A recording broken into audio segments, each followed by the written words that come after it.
حضرت اسماء بنت یزید رضی اللہ تعالی عنہا بیان کرتی ہیں، رسول اللہ صلی اللہ علیہ وآلہ وسلم میرے گھر میں تھے۔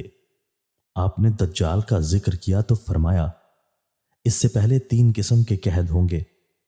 ایک قحط یہ ہوگا کہ اس میں آسمان تہائی بارش روک لے گا، زمین اپنی تہائی نباتات روک لے گی۔ دوسرے میں یہ ہوگا کہ آسمان اپنی 2/3 بارش روک لے گا، زمین اپنی 2/3 نباتات روک لے گی۔ اور تیسرے میں آسمان اپنی ساری بارش روک لے گا اور زمین اپنی تمام نباتات روک لے گی۔ چوپاؤں میں سے کوئی کھر والا باقی بچے گا، نہ کوئی کچلی والا، سب ہلاک ہو جائیں گے۔ اس کا سب سے شدید فتنہ یہ ہوگا کہ وہ اعرابی کے پاس آئے گا تو کہے گا، مجھے بتاؤ، اگر میں تمہارے اونٹ کو زندہ کر دوں تو کیا تجھے یقین نہیں آئے گا کہ میں تمہارا رب ہوں؟ وہ کہے گا، کیوں نہیں؟ شیطان اس کے لیے اس کے اونٹ کی صورت اختیار کر لے گا تو اس کے تھن بہترین ہو جائیں گے اور اس کی کوہان بہت بڑی ہو جائے گی۔ فرمایا، وہ دجال دوسرے آدمی کے پاس آئے گا جس کا بھائی اور والد وفات پا چکے ہوں گے، تو وہ اسے کہے گا، مجھے بتاؤ، اگر میں تمہارے لیے تمہارے والد اور تمہارے بھائی کو زندہ کر دوں تو کیا تجھے یقین نہیں ہوگا کہ میں تمہارا رب ہوں؟ وہ کہے گا، کیوں نہیں؟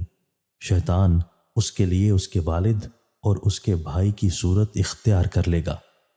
اسماء رضی اللہ تعالیٰ عنہا بیان کرتی ہیں، رسول اللہ صلی اللہ علیہ وآلہ وسلم اپنی کسی ضرورت کی خاطر تشریف لے گئے، پھر واپس آ گئے اور لوگ آپ کے بیان کردہ فرمان میں فکر و غم کی کیفیت میں تھے۔ بیان کرتی ہیں، آپ صلی اللہ علیہ وآلہ وسلم نے دروازے کی دہلیز پکڑ کر فرمایا، اسماء کیا حال ہے؟ میں نے عرض کیا، اللہ کے رسول، آپ نے دجال کے ذکر سے ہمارے دل نکال کر رکھ دیے۔ آپ صلی اللہ علیہ وآلہ وسلم نے فرمایا، اگر وہ میری زندگی میں نکل آیا تو میں اس کا مقابلہ کروں گا، ورنہ میرا رب ہر مومن پر میرا خلیفہ ہے۔